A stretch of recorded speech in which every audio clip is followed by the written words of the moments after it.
खाली उम्र के लिहाज करते हैं ना तो जानते बड़ा हम कितना निमन आदमी है। अरे तिवारी जी ई रजवा ना सुधरी। चलिए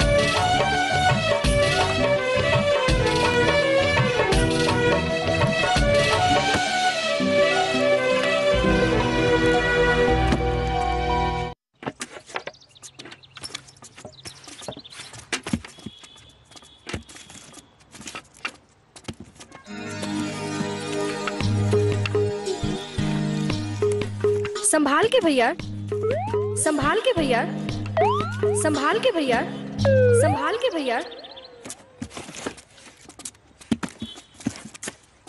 का हो? अरे नया पड़ोसी लोग आइल बा, उनकर सामान उतार के मदद करे के बदले खड़ा होके यहाँ तमाशा देखा तड़ा। चली तो जैबा लोग के नहीं हंसे कि कुछ चाहत तरह लोग। अच्छा देखा तमाशा, देखा तड़ा। भाई साहब, भाई साहब, नमस्ते। प्रणाम प्रणाम। नमस्ते। ये घर रहुआ लोग खरीदे? हाँ जी हाँ जी जी। वो हमरा के खाना बनावे खातिर थोड़ा सा पानी चाहिए। हाँ हाँ काहे ना। राजा, ए राजा। हाँ भाई। ए बाबू तनी पानी लाके दे हाँ। ना। पढ़ना खुश रह पढ़ना। हमर बड़का बेटा है। माँ फ्रिज कहवा रखाई? हाँ अरे आवत आनी बिटिया, आवत आनी। हमार बिटिया बिया पल्लवी, डॉक्टर बिया, और छोटकी बिटिया है ना 10वीं में पढ़त बिया। कहाँ से आगमन भइल बा? दानापुर से।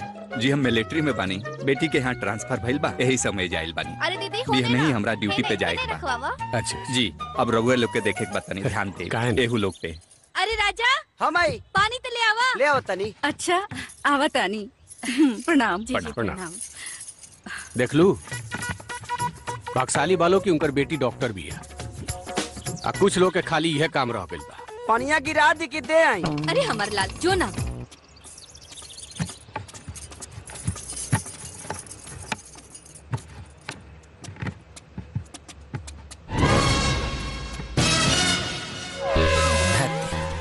का सोचनी का निकल।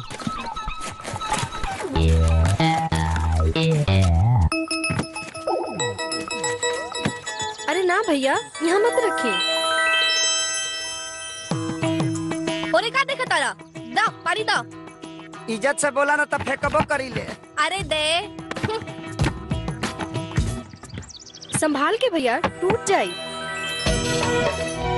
ई कौन हमाई तभी से दुआरी पे खड़ा बा?